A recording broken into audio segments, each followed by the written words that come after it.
gas minerals, and you couldn't develop the critical minerals we need for our technology, for our defense industries, and to be able to help us win the AI arms race against China.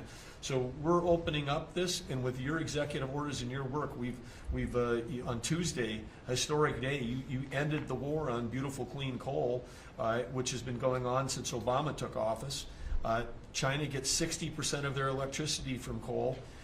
They're opening up they've opened up 94 gigawatts of coal in the last year as part of this AI arms race. 94 gigawatts, that's enough for 94 Denvers to be able to, 1 gigawatt per metro area like that. It's unheard of. So we have an opportunity under your leadership to come back. The Gulf of America had its first offshore lease sale, which is scheduled for later this year, but that was, the industry loved that because we're now, the Gulf of America is now open for business again.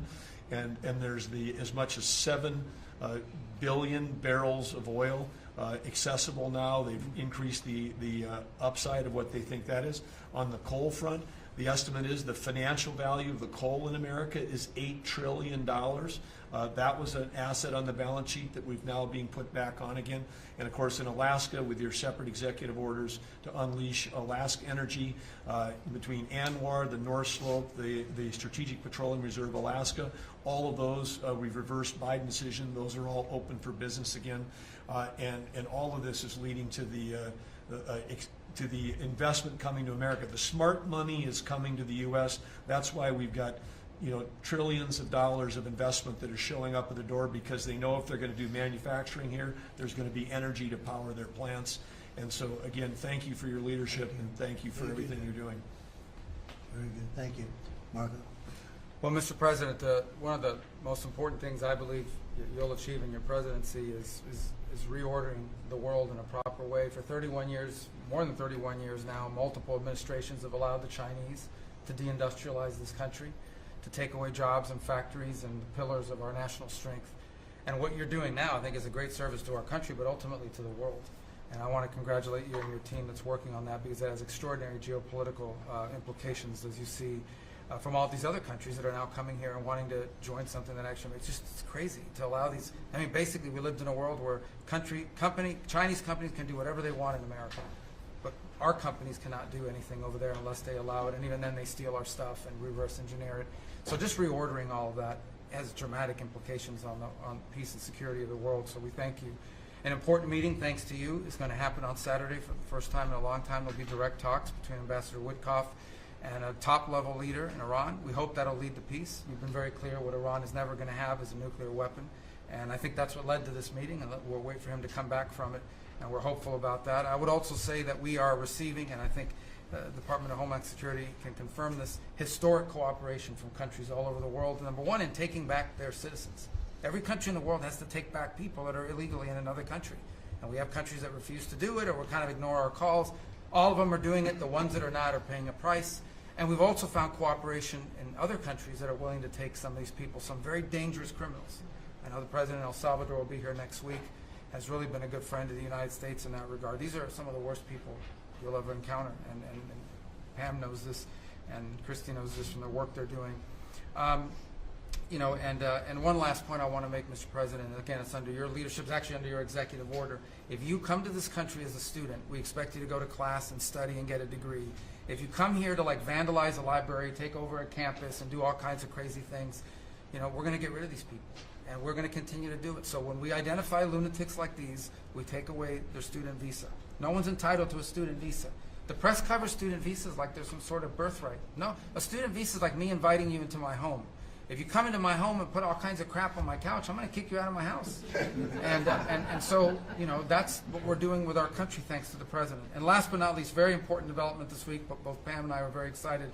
The finest higher education institution in the United States, University of Florida, is also now the national champions in basketball, and we hope you'll host them here soon, Mr. President. Go Gators. They're coming. Good for the SEC.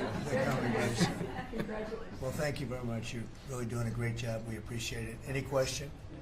Mr. President, can you give us a reaction to today's stock market drop, and also give us a sense of the next steps with China? Well, I haven't seen it because I've been here for 2.5 hours, so I'll be seeing it. I think Scott went out. Scott, you want to have a statement on that? Sure. Look, the up 2, down 1 is not a bad ratio, or up 10, down 5. And I think as we have talked about, as we go through the queue and settle with these countries who are going to bring us their best offers, we will end up in a place of great certainty over the next 90 days on tariffs. But we had very good inflation numbers today. Oil's down. We had a successful bond market, so I don't see anything unusual today. And next steps for China, sir? Well, we'll see what happens with China. We would love to be able to work a deal. They've really taken advantage of our country for a long period of time. They've ripped us off beyond nobody. How people stood for it, sitting in my position, is not even believable. And we're talking about many presidents, not just a couple. But they did, and all we're doing is putting it back in shape. We're resetting the table. And I'm sure that we'll be able to get along very well. I have great respect for President Xi. He's been, in a true sense, he's been a friend of mine for a long period of time. And I think that we'll end up working out something that's very good for both countries. I look forward to it. Mr. President, China retaliated today by reducing the number of American films that can be shown there. What's your reaction to them now targeting cultural exports from the United States? I think I've heard of worse things.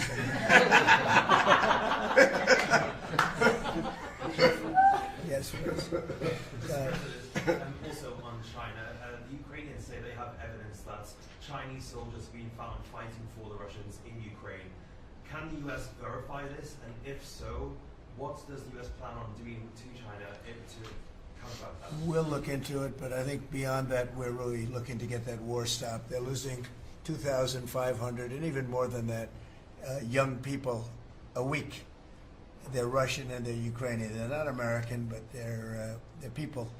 And we're seeing if we can get it stopped. And I think we're making progress. I appreciate the ballerina who was released. It was at the request of a very good friend of all of ours, actually. Dana White called me and he said it's the friend or the relationship of one of the fighters for UFC or one of the fighters. And Dana's an incredible guy, and we spoke to President Putin about it, and they made a deal. They released the young ballerina, and she is now out, and that was good, so we appreciate that. We hope that we're going to be able to make a deal relatively soon with Russia and Ukraine to stop the fighting. It's so senseless. It's such a horrible thing. It would have never happened if I were president, but it did happen, and we were given that card. And I think we're going to get it. I think we're going to get it stopped. Got to get going. We got to get it. We have to move it faster. Likewise with the hostages, we're making progress. There's 59 hostages, but only 24 of them are living, and that's the way it's been presented to me by the mothers of some of the dead, mothers and fathers of some of the dead hostages, and they want the bodies of their baby, as they say, their baby, their young boys. They want them back as much as if they were alive. It's amazing, because when I met the hostages 2 weeks ago here, I couldn't believe what they had to go through, by the way. But when I met them, they said, yeah, there's 59, but 24 are living. And they actually consider, I guess if you're a parent, you do consider it this way, that the remainder who are dead, the 24 that are alive, the remainder that are dead, they want them back just as much as they would want them back if they were alive. It's really pretty amazing and pretty sad. So we're getting close to getting them back. We have a lot came back. A lot of people are very grateful. Some came back in pretty bad shape. Some came back, they're okay. I think they're going to be scarred mentally for a long time, because if you sit down and talk to them, as I have, what they went through is incredible. But we're making progress. We're dealing with Israel. We're dealing with Hamas, and it's a nasty group. Mr. President, how close are you to the first country coming to actually make a deal with the United States over tariffs? Is it days, months? Well, I think it's very close, but we have to have a deal that we like. We don't want a deal that's going to be a bad deal, or I could make every deal in one day if I wanted to. I could do this all in one day. I could just say, here's what we'll do. And I was saying to the people before, to Scott, mostly to Scott and Howard, and some of the other people that work with us on the negotiations. We have a lot of law firms that have paid me a lot of money in the form of legal fees. We're going to probably use those firms to, if we can, I think we can. I'll make a contribution to the country, but they're great firms. They're the best firms, the biggest, and really the most prestigious. And we may be using them to help you guys out, because you're going to need a lot of lawyers.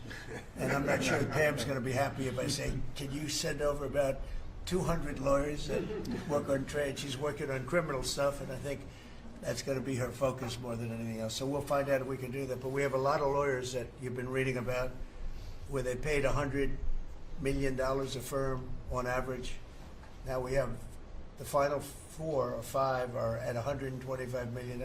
So I have a lot of legal fees I could give to you people, and we might as well use them. Hopefully I won't need that many legal fees or that much. I may.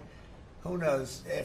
After it ends, after we leave, maybe I'll need it. But if I do, it's not going to be very pleasant. So I think we're going to try to use these very prestigious firms to help us out with the trade, because we have a lot of countries. But we want to make deals that are proper for the United States, not just we can make deals easily. We want to make them proper. Mr. President, if you aren't able to reach the deals that you want to see at the end of the 90 days, will you put those higher tariffs in place, or will you extend? Well, that's pause? what would happen. I mean, if we can't make the deal that we want to make, or we have to make, or that's good for both parties, it's got to be good for both parties. You wouldn't. And then we go back to where we were. You'd go back to the numbers that you announced last week. I think so. You wouldn't extend the pause. Yeah, we'll have to see what happens at that time. Thank you, Mr. President. You said yesterday you were considering some exceptions for companies. Can you talk about what you're considering, and then also on the reciprocal tariffs that would be substantially lower? Is the same math formula going to be used, or is that tossed out? I'm not considering now for any country or company, but it's possible that I would. But I'm not. We don't have that situation right now. People understand where we are, what we're going to do. But it could happen. It's called flexibility. You have to have certain flexibility. Mr. President, what are you planning on using the money that you're gaining for revenue through the tariffs on? Paying down national debt, reducing taxes, creating good budgets, helping Christie with the border and all of the other things. I built hundreds of miles of wall, as people now understand, 571 miles of border wall in the first administration. But we're going to beef it up, and we're going to add more. And the numbers are incredible. Really, the numbers are what's taken place. We had great numbers, but these numbers are topping my last administration. And Christie and Tom Homan have done an amazing job. But it's an expensive process. This weekend, where they used to have hundreds of thousands of people standing there pouring through the border in Tijuana, Mexico, this weekend they had nobody. You had a man sweeping this massive piece of concrete, which is, the area where they said massive. And I've looked at that during the Biden administration. You couldn't see a piece of that concrete. There were so many people on it. You couldn't, if you had helicopter shots, you couldn't see concrete. Now, this weekend, you had nobody there but a man with a broom sweeping it and cleaning it up. Pretty amazing. It's really an amazing job. But it will be used for that. It'll be used for a lot of things. It'll be used by the Department of Justice for doing a great job. Pam is doing a fantastic job. So it's going to be used for a lot of different things. Mr. President, on the 10% tariff, is that a basement? Is that the It's a floor? baseline. Can countries negotiate that to bring that It depends down? on what they're adding. Some countries we have massive deficits with, or they have big surpluses with us, and others it's not that way. So it depends. That's why it's really they're all different. Every country is different. Some have certain advantages that others don't have, and certain things. We have some. China has a surplus of $1 trillion. I mean, the numbers are crazy. And others have basically no surpluses. You know, we have some that are pretty even, but they hurt us in other ways. One is a little bit different. So are you negotiating with the EU as one bloc or individual nations for the tariffs? We're looking at it as one block. They've been very tough, but they were very smart. They were ready to announce retaliation, and then they heard about what we did with respect to China and others, but China, and they said, you know, we're going to hold back a little bit. They decided to hold back. I thought they were very smart. Look, the EU is very smart, but they really have taken advantage of the United States. They were formed for the purpose of taking advantage of the United States. And I don't blame them, and I don't blame China. I don't blame anybody. I blame the people that were sitting at that desk in that other beautiful Oval Office for allowing it to happen. Many presidents I blame. They should have never allowed it to happen. And I'm doing something that a lot of them wouldn't want to do. But I'm here, I do those things, and we're going to make this country great again. We were taken advantage of by almost everybody. I sat back in the last administration.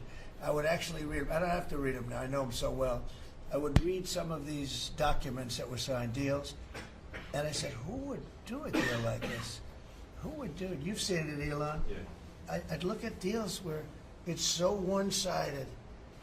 Even we have a deal with Japan, and we get along great with Japan, and we had the Prime Minister here. He was fantastic.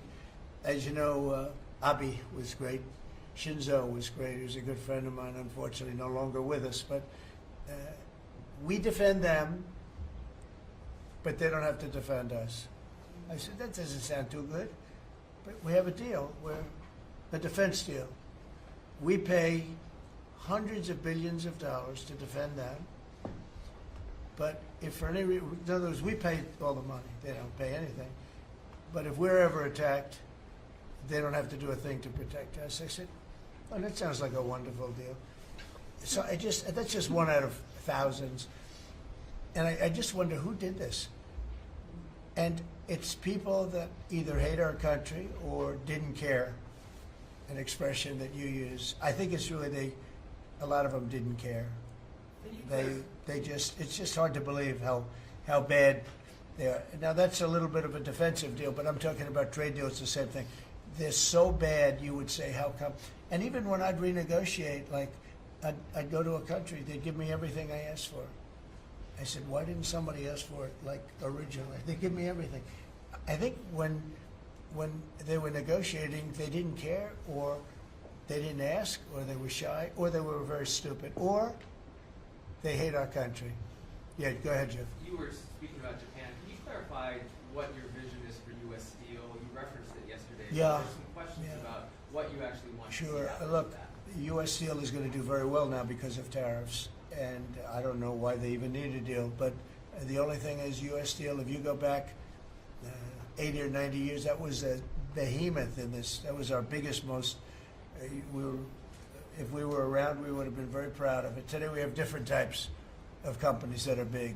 Google, it's not the same as U.S. Steel, and I love Google, and I got to like the people that run it. They're very capable people. They didn't like me so much in the first administration, but they like me a lot now. I don't know what happened, but I like them. But you know, I think they would be the first to admit when I envisioned. You look at some of those steel factories from 90 years ago. We were it was a different kind of a country, but they were miles long. Today you see just empty hulks. Those hulks are going to be filled up very soon because of what I'm doing with tariffs. It was a different kind of a thing. But if I didn't do that in the first term, my first term, if I didn't put tariffs on, we would have, because China and others were dumping steel, billions of dollars of steel.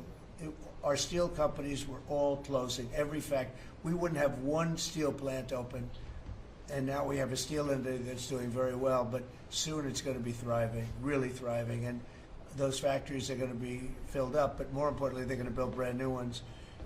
Nucor and so many other companies call me, Nucor being a big steel company. They're building massive new steel plants, and it's great. And likewise, car companies. we have many car companies. Three of them. I'm not looking to hurt Mexico, and I like Mexico. And by the way, I think the new president is a terrific person, a fantastic woman. We've had many conversations. She's a very elegant, just a fantastic person, and she's been very nice, very nice. But I'm not looking to hurt them. But we have 3 car plants that were under construction in Mexico. They stopped constructing, and now they're going to build in the United States because of tariffs. See, we should have never let this happen, because whoever it was that was president at the time, we lost 90,000 plants and factories since NAFTA. 90,000. It's not believable. How about that, Laura? You know, you're in that sort of world of factories We're going and to build back plants. the manufacturing, construction jobs, bring those workers back home. That's right, we're going to bring them all back. But think of it, from that period of time, which isn't so long ago, we lost. I said the other day, if you had a map on a big wall like this, and if you had pins, 90,000, I don't know if you'd have enough. I don't think you'd have enough room on the map to put the pins. 90,000 factories that we've lost since NAFTA. And it's not even, and about 6 million jobs. Really, I think probably a lot more than that, but they say 6 million jobs. We're going to bring many of that back. I think we're going to bring more than all of it back. We're going to be better and stronger than ever before. But if a president, when they were leaving, said, look, you can leave, but if you're going to build a factory someplace else, and you think you're going to come and sell your steel or your car or any product that you make, your pharmaceuticals, which we're going to do, we're going to get them all back. But if you think you're going to just, all they had to do is say this, and they wouldn't have left. You know, I said it the other day. I said it with respect to, I made a speech a year ago, and I told them if I win, we're going to charge a big tariff at the border.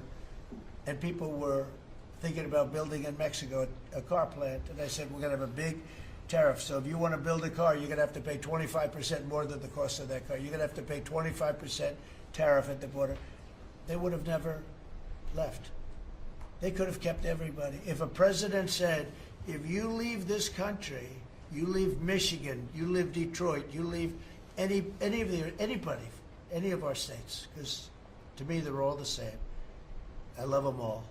I love them all, and I probably won them all, but they say I won most of them, but I think I won them all, but that's okay. But all you had to say if you were the president is, if you leave and you think you're going to now fire all those workers, leave all that, you know, everything behind, and you're going to build in another country and sell it any, and no, you're not going to. You're going to pay 50% or 100% tariff. They would have never left. And all you had to say, Marco, is all you had to say very simply is, you don't have to write it down. All you have to do is say it verbally. If you leave, you're going to pay 100% tariff. Therefore, don't leave. They would have never left. But they left 90,000 plants. I mean, it's hard to believe that many. It's not you can't envision it. So just getting back to your, you know, because I'm the great weaver of all time. You know? To weave, you have to be a genius. To go on tangents, anybody can do that. But we'll get back to your original U.S. Steel. U.S. Steel is a big name in this country. You know, Babe Ruth is a big name. We have a lot of big names, but not too many. U.S. Steel is one of the great names in the history of our country. And normally I wouldn't mind so much. I wouldn't be thrilled with it. But to buy for a foreign country, and we love Japan, but for a foreign country to buy that cherished U.S. Steel brand, that's hard for me to do. And maybe somebody else may want it. The company Nippon that's involved with it is a big, powerful company who do a good job. But why can't they just build a plant themselves? I mean, why do they have to, you know, take U.S. Steel? So as you know, I rejected the deal. Now they've come back in a different form. They're coming back as an investor. And, you know, I feel better about that, I guess. But, you know, I know them very well. I know the thinking. It's the investor. They'll invest, and somebody else maybe is sitting in this chair, and they will no longer have an investment. They'll have the whole thing. You know, that's the way it works. Very smart. They're very, very smart people. We're dealing with very smart people throughout the world. Great geniuses, actually. Look what they've done to our country. And again, I don't blame China. I don't blame anybody. If I could have done it, if I were in that position, I'd have great respect. I have great respect for the people. They ripped off the United States, and all we had to do, have a president that knew what the hell was going on, and none of those countries would have left. Those companies, none of them would have left. So that's a little lesson in basic business. And it's really basic business. It's not complicated business. It's very basic business. And we'd have every one of those car plants going just the way they were 30 years ago. None of them would have left, but now they're coming back. Mr. President, the Labor Department has confirmed that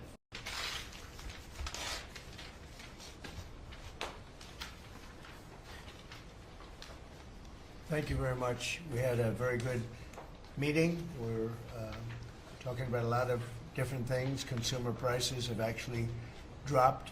There's very little inflation. Everybody predicted a lot of inflation, very little inflation. Energy costs are down. Interest rates are probably down. They scatter, but they're probably down. Prescription drug prices are even to down.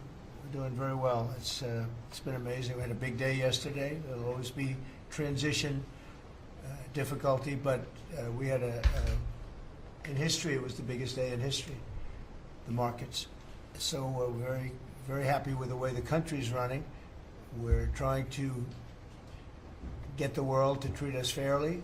This is something that should have been done 25 years ago, and it wasn't. Should have been done 40 years ago, and it wasn't. But no president was willing to take it on, but you had to. It's not sustainable. It wasn't sustainable. And as you know, without a lot of money being added, this is a lot of money that we could add, the country is making approximately $2 billion a day. And when you think of it, we've never done that before, never come close to it. And the number is probably $3.5 billion a day. And that makes us a very strong country. But we have Scott here and Howard and some of the people that are working on deals. And the biggest problem they have is they don't have enough time in the day. Everybody wants to come and make a deal. And we're working with a lot of different countries. And it's all going to work out very well. I think it's going to work out really very well. But we're in good shape. There's no inflation. There's very little inflation. And I went 4 years without inflation, and I took in hundreds of billions of dollars from China and others, taxes in China. But we took in hundreds of billions of dollars a year from China, and we had no inflation, essentially. So we think we're in very good shape. We think we're doing very well. Again, there'll be a transition cost and transition problems, but in the end, it's going to be a beautiful thing. We're doing again what we should have done many years ago. We let it get out of control, and we allowed some countries to get very big and very rich at our expense, and can't let that happen. It's not a sustainable formula. So I wanted to just thank everybody at the table, and maybe I'll go around and ask some of you a little short couple of answers. Pete just got back from Panama, and he's been all over the place, and you want to give us a little report on that and whatever else you might have to say. Everyone at this table is doing an incredible job, by the way, I have to say, incredible. And the relationships are, it's like they're friends. They're really, the relationships are very strong, really good, really strong. And these meetings are very good. And I think, I don't believe there's any other president that allowed the press to come into a meeting such as this. These are very sacred meetings. These are very private meetings, but we have nothing to hide. And I think it's good. I think it's a good, we want to be, a word you like to use, Jeff, is transparent. So we want to be transparent, and we'll do that by starting with Pete. Go ahead, Pete. Yes, Mr. President, we just got back from Panama last night. We were at the Panama Canal with their Southcom commander ships, F-18s, troops, and signed a couple of historic deals. One which is with the Panama Canal Authority, a framework for U.S. vessels, first and free through the Panama Canal. Right. And then also a memorandum of understanding with their security minister for the presence of U.S. troops. Fort Sherman is an old U.S. base there, as well as a naval station and air station, jointly with Panama to secure the Panama Canal from Chinese influence. That's something you said, we're taking back the canal. China's had too much influence. Obama and others let them creep in. We, along with Panama, are pushing them out, sir. And so we had a very successful trip there. President Molino sends his regards, very complimentary of the U.S. As he's a great ally, and I think they want the Communist Chinese out. And with our troops there partnering with their forces, we've got a chance to push them all the way out, sir. We've moved a lot of troops to Panama and filled up some areas that we used to have, and we didn't have any longer, but we have them now. And I think it's in very good control, right? Yes, sir. Okay. Thank you, Pete. Very good. Howard? So, so we've have so many countries to talk to. It is, it's incredible. I think Scott and I, I'm not sure we could ever have enough time in the day to talk to all these countries because they want to talk and they want to talk now, and they've come with offers that they never, ever, ever would have come with, but for the moves that the president has made, demanding that people treat the United States with respect. We're getting the respect we deserve now, and I think you're going to see historic deals, one after the other. And then I'm very excited that within a week and a half, we're going to start with the gold card, and the Trump card is coming out, and we're very excited about that, and that's coming soon. So very excited. Thank you very much. Good job. Linda? Well, on a couple of fronts, we have been addressing the issue of anti-Semitism on campuses. There's been some grant funding and contract funding that we've reviewed, and some canceled and some we've put on hold, waiting for that, while we do an investigation. On the other side of what my responsibilities are in having education go back to the states, we're meeting and talking with governors. I was with, this week, all 50 commissioners of education around the country, and because we also want to provide them with tools and best practices as education does move back to the states. Making great progress, great response from the states, and very positive. And what about colleges? You're holding back $400 million from Columbia. From Columbia. $8 billion from Harvard. Can you imagine the money we pay Harvard? They have a $60 billion fund and we're giving them $8 billion. And we're trying to figure that out. And then they hire de Blasio, the worst mayor in the history of New York, and they hire the woman from Chicago who was a disaster, total disaster, and they pay them massive salaries, and they're supposed to be teaching you government. That's not Harvard. That's not Harvard the way it used to be. So do you have anything to say about that? The dollars you're holding back from quite a few universities that were not behaving. Yeah, and the other, there's some Princeton, Cornell, others that are coming in, and actually getting calls now from the presidents of the universities who really do want to come in and sit down and have discussions. And so we're investigating them, but in the meantime, we're holding back the grant and the fund money. Great job. Thank you. Very thankful for the House voting for the President's budget resolution along with the Senate bill. Made a ton of progress this week in working with members to ensure that a desire for flexibility in the Senate was not misconstrued as a desire not to slow and do spending reforms. And so we're very thankful for that.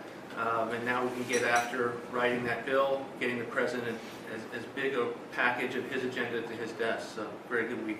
Good. That's right. We just got the House vote, and now we're well on our way to getting, as we call it, the great big beautiful bill. It's a beauty. There's never been a bill like this one. We're trying to get it all into one beautiful bill. It's tax cuts, regulation cuts, and many other things.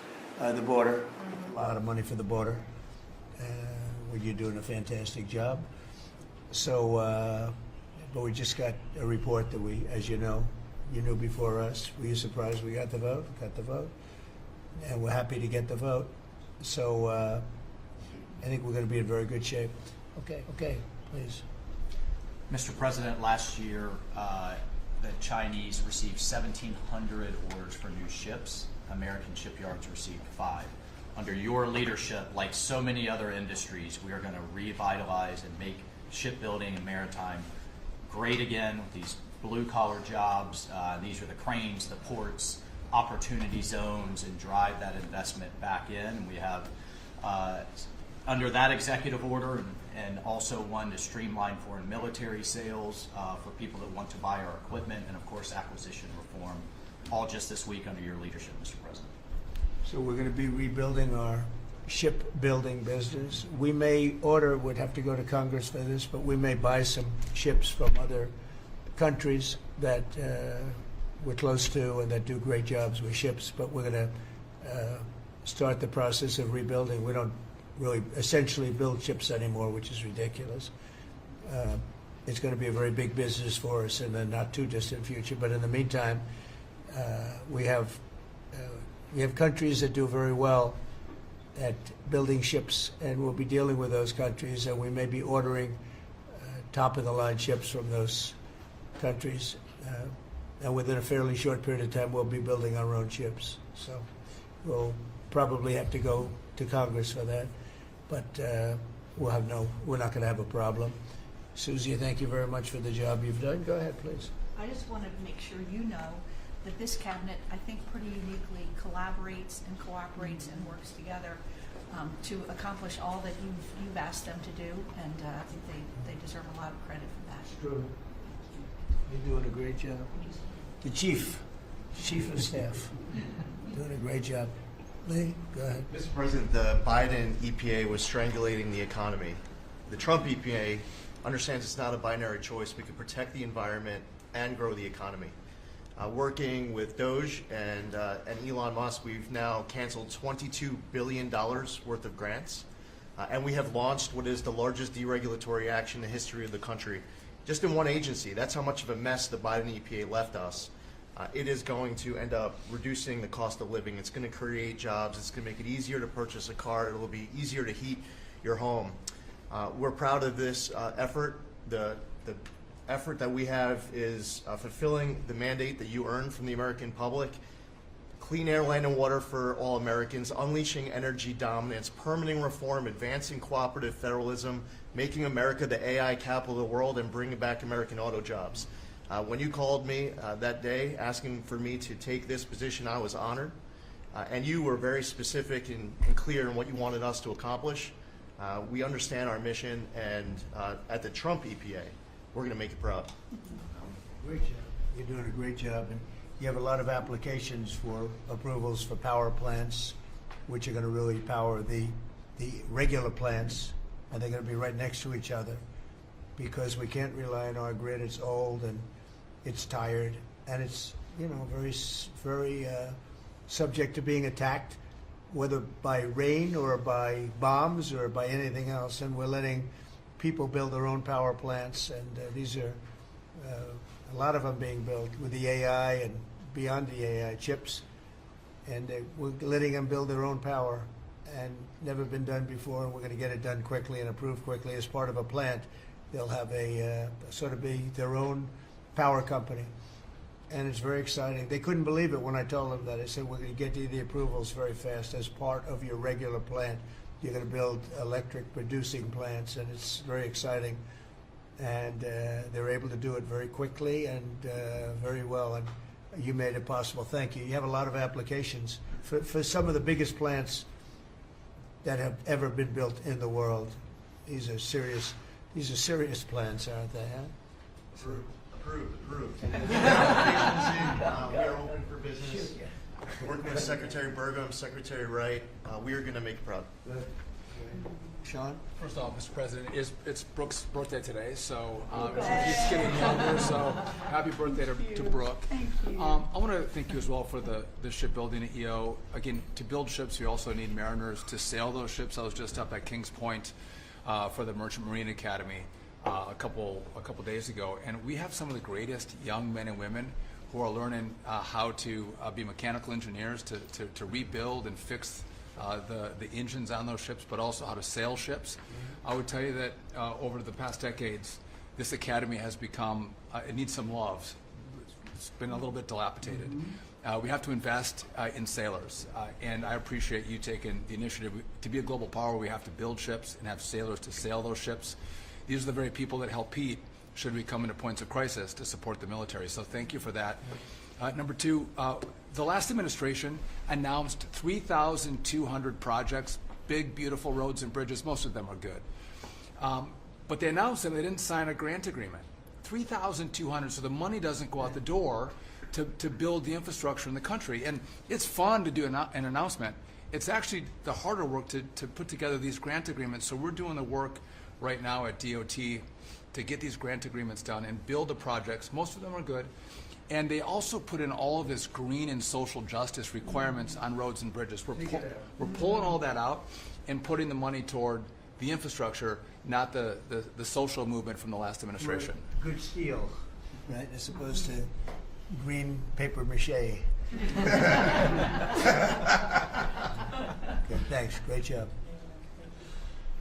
Sir, first, we are, I would say, more than friends. We've all become family, and I think that what you have assembled in your vision is a turning point and an inflection point in American history. And so just being a part of that is the greatest honor. So thank you for that.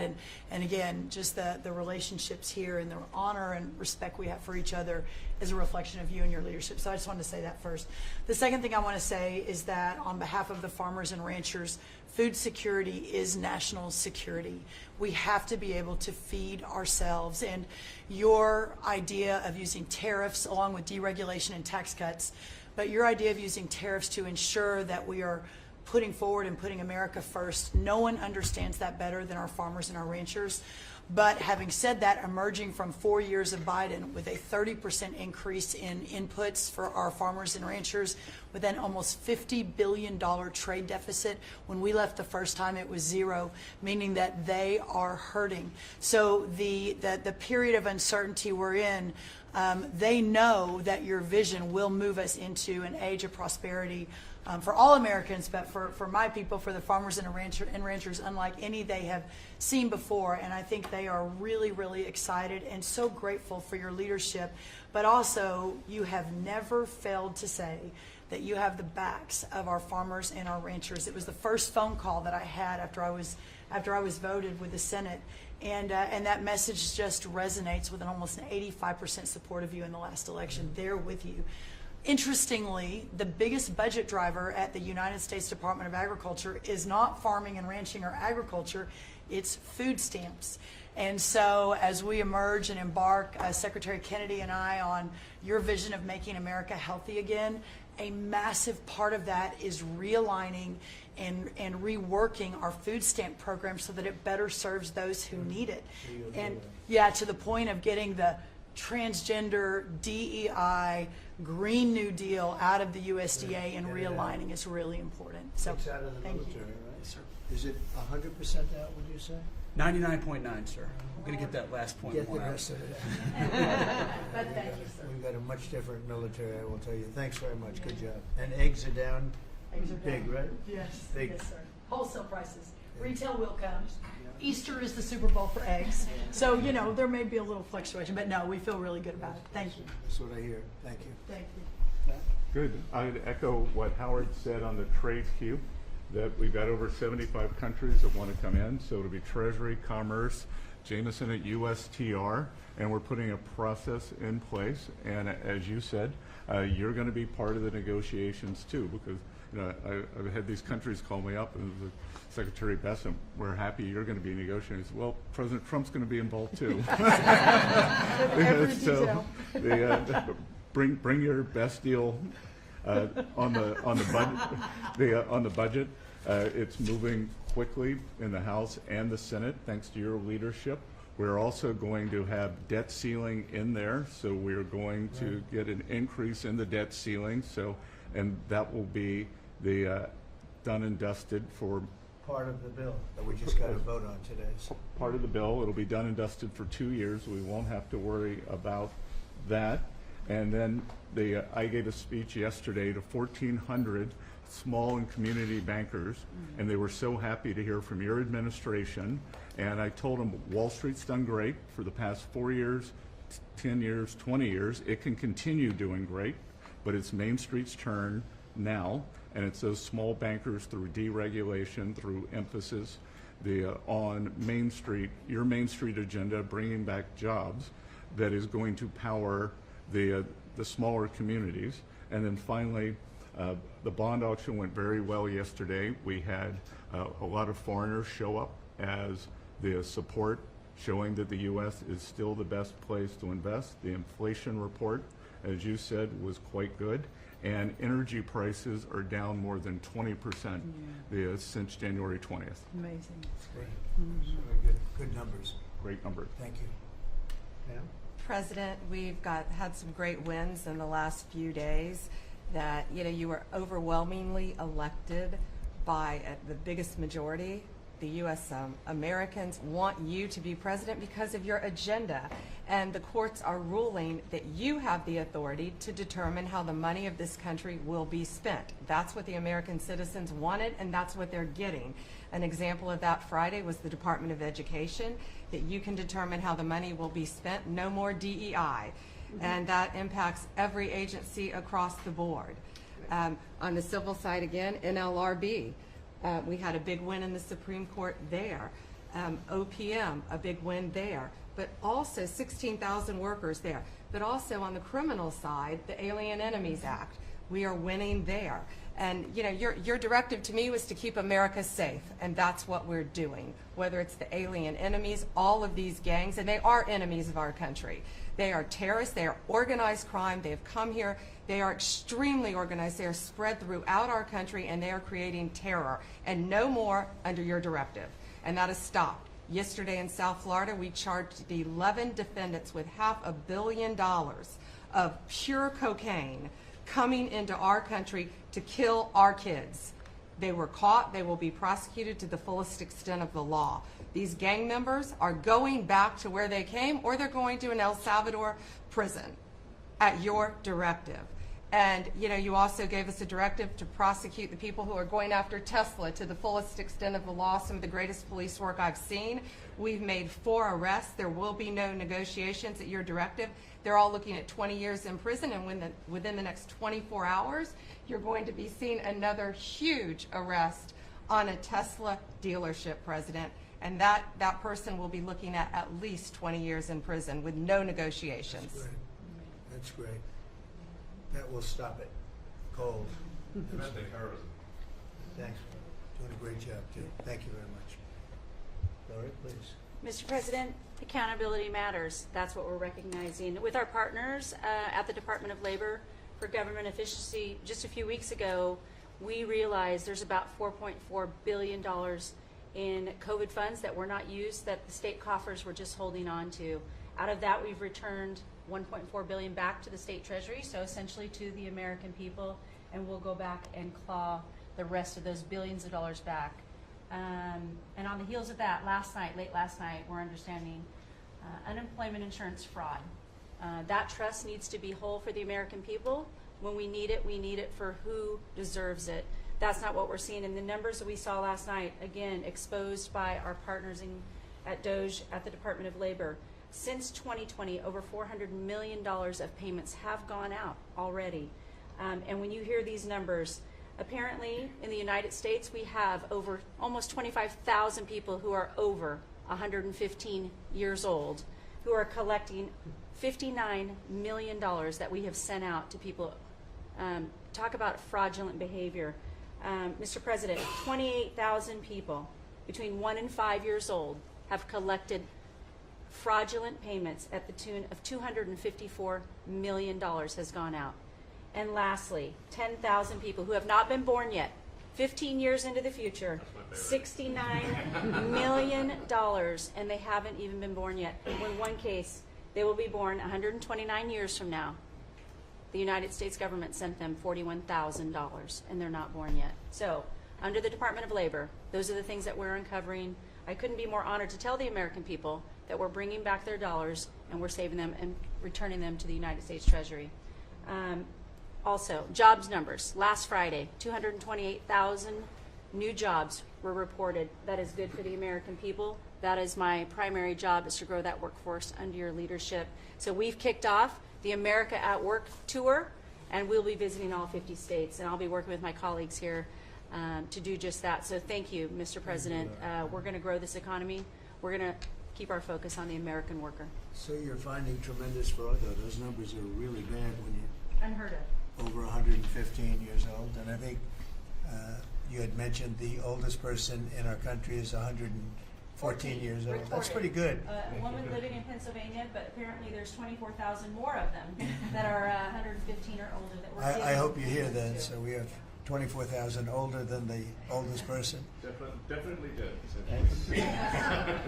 That's, and what are we doing about that? How do we get that money back? Yeah, so we're working with our IGs to do that further investigation. The House and Senate, we had a 5-year statute of limitations.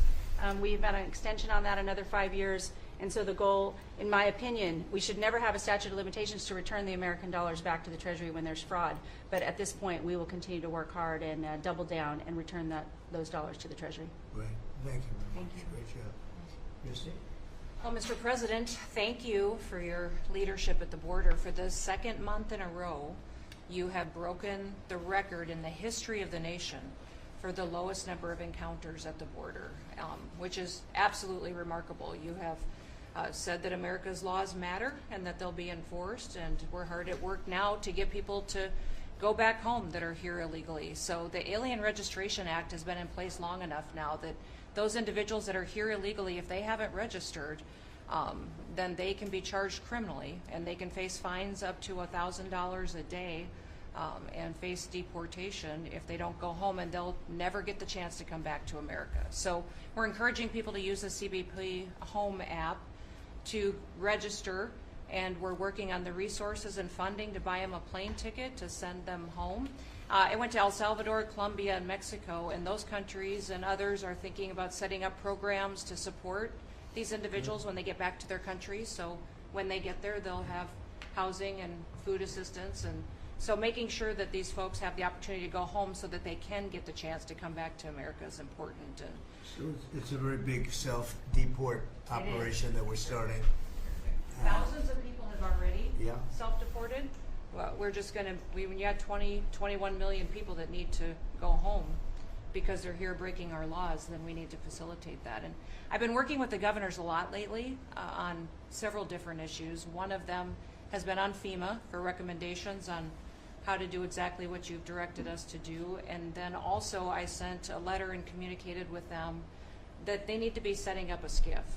Some of our governors don't have secure facilities to have national security issues. I think one of the jobs Homeland Security has is to give communication down to states, to local cities and communities. And so recommending they get a SCIF, they have secure comms with them at all times or nearby so that they can have national security conversations, and then to have somebody in their office designated that is their communications person. A lot of them have emergency management officers, but they don't necessarily have somebody designated when it comes to a national security issue that we may need to communicate with them on. And I think American people need to know that Real ID will be required to travel on May 7th. So those governors have been notified to communicate that at home. We don't want anybody to get delayed and not be able to travel when they get to an airport. And this will also help us bring integrity back to all of our IDs and how they're used for issuing driver's licenses. And governors know how I feel about making sure their driver's licensing system has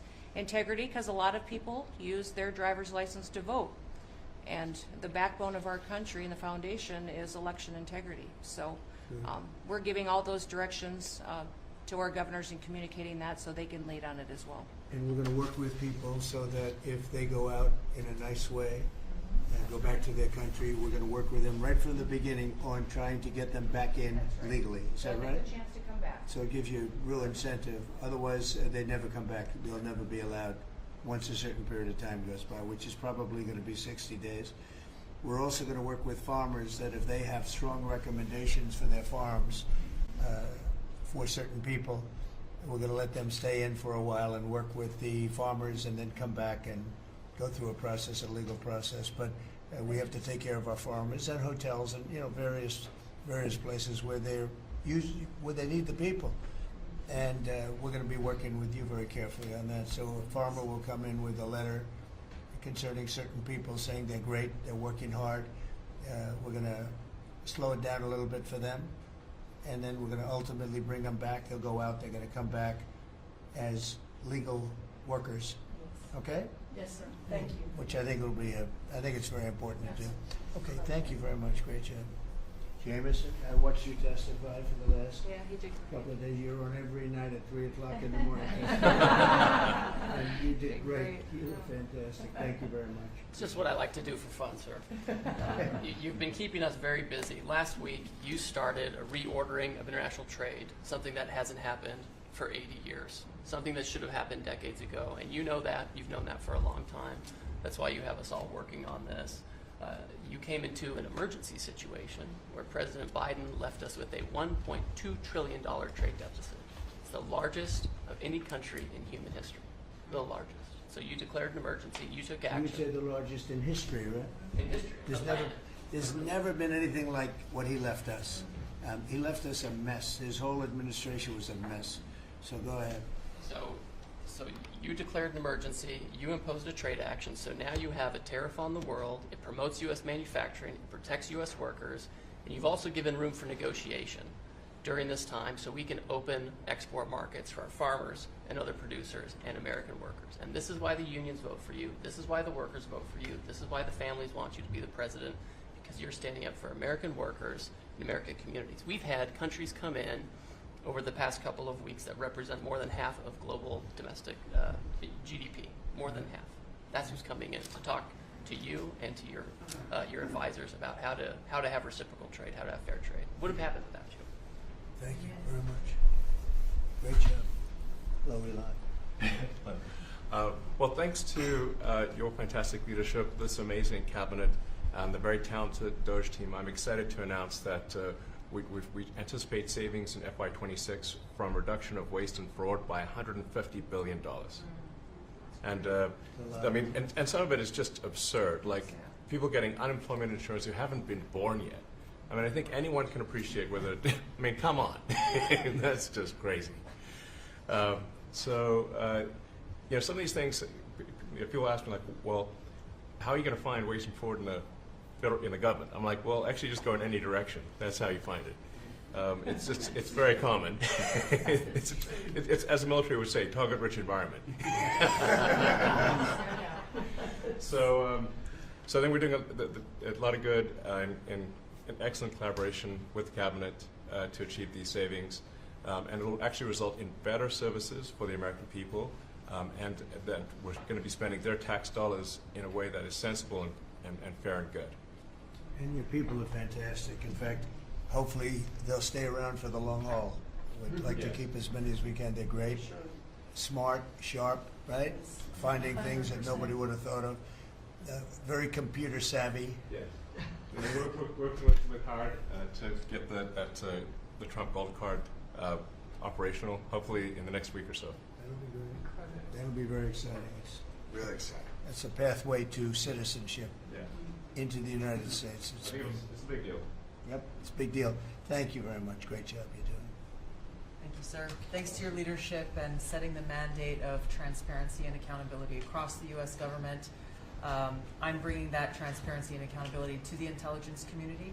First and foremost, to make sure that you and your cabinet have that real-time, relevant, apolitical, objective intelligence to best inform whether it's negotiations for peace, negotiations around tariffs, the great work that you are leading around the cabinet today.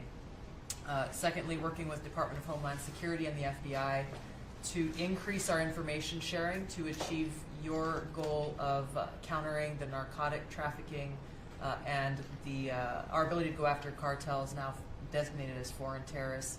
I met with the National Sheriff's Association this week, being able to work to make sure that the information that they are getting on the ground, that local law enforcement is getting on the ground, is being fed back up through to our National Counterterrorism Center, and that we have all of the federal agencies, state and local law enforcement, all on the same page as we are working to make our country safe again.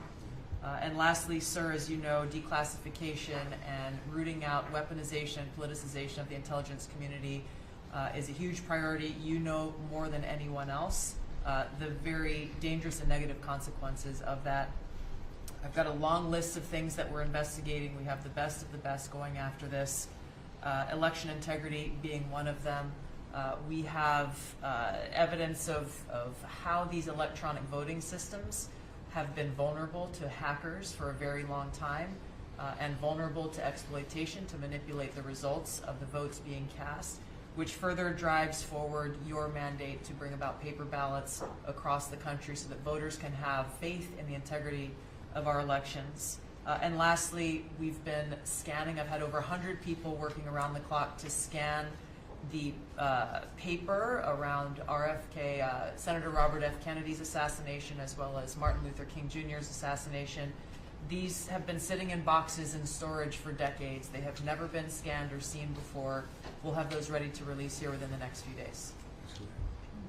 That's great. Bobby, how do you feel about that? That's hitting, I'm very that's gratified hitting close, to you. That's hitting close to home, isn't it? Yeah, huh? no When you kidding. think, Yeah. I'm thinking about Bobby when No. when that statement's made. I'm very grateful to you, Mr. President. And you'll let Bobby see some of this because, you know, it's very personal stuff. But it's time. I've asked him, and his response is, put it out. The world needs to know the truth. And his uncle that's been out, and anything that hasn't been out, they can go to your offices and see, right? Everything that we have within our possession, it's either online or it's physically at the National Archives and Records Agency. We also have hunters going out, Mr. President, and looking in the storage lockers at FBI and CIA and other agencies, specifically to find if there is anything else that has not been reported. We're actively going out and trying to search out the truth. Okay. Yeah, we want to get it all out. Yes. 100% good. Thank you very much. Good job, Phyllis. Mr. President, on behalf of America's manufacturers, I want to thank you for standing up to the Chinese Communist Party and fighting for our main streets, for our workers, and for those that make things in America. I'm out on a Made in America manufacturing tour, and as I go across the country, people are grateful to have a president who's not just fighting on the tariffs fronts, but to get inflation down, to create jobs. After Biden destroyed 110,000 manufacturing jobs in just his last year, you've already brought back thousands and thousands of manufacturing jobs. So the American worker is grateful. Main Street is grateful for you. And at the agency level, we're making sure that manufacturers have access to the capital they need, but we can't do that if we're not fighting fraud. So we've modified our loan applications to have citizenship verification, to make sure we have birth dates, common sense principles around lending that the Biden administration had waived. They waived $450 million of fees in 1 year. We're restoring that for the American taxpayer. And the American taxpayer, as tax day approaches, April 15th, they need to know that this cabinet, this administration, and thank you Elon Musk and Doge for fighting for the American taxpayer to make sure that their hard-earned dollars are well spent, that they have a return on investment for this country, and that we're fighting for them just as you are every single day. So thank you, Mr. President. Thank you very much. Mr. President, we are working at HHS to advance your agenda to make America healthy again. I'm working with Lee Zeldin to reassess the fluoride rules based upon the August release by the National Toxicity Program of new science that shows a direct inverse correlation between exposure to fluoride and IQ loss, particularly in children. Lee and I were in Utah this week, to announce that Utah became the first state in the country to ban supplemental fluoride. I'm working with Brooke on, and governors now in 24 states who are advancing MAHA legislation to get soda pops off of the food stamp program, off the SNAP program. We've launched Operation Stork Speed to get the bad chemicals out of baby formula. We're working with governors across the country to get good food into the school lunch programs and to get rid of food chemical dyes and other bad chemicals that are in our food. We've shown now that this directly affects academic performance, violence in the schools, and mental health, as well as physical health. We are working with governors across the country to get cell-to-cell or bell-to-bell legislation to restrict the use of cell phones in schools, which again dramatically impacts academic performance. Today we announced a dramatic reduction in animal testing at NIH and FDA. We're going to switch over to AI, which we've now found is much more precise in identifying the impacts of toxics in various products. We're working with Elon, who's done an incredible job to eliminate the redundancies and to streamline operations at all the health agencies and to recalibrate our trajectory to your agenda of making America healthy again. And finally, the CDC has done an amazing job at getting the measles outbreak under control. We have about 680 cases now in 22 states, compared to the same outbreak in Europe, which is 127,000 cases and 37 deaths. Our numbers in this country have now plateaued.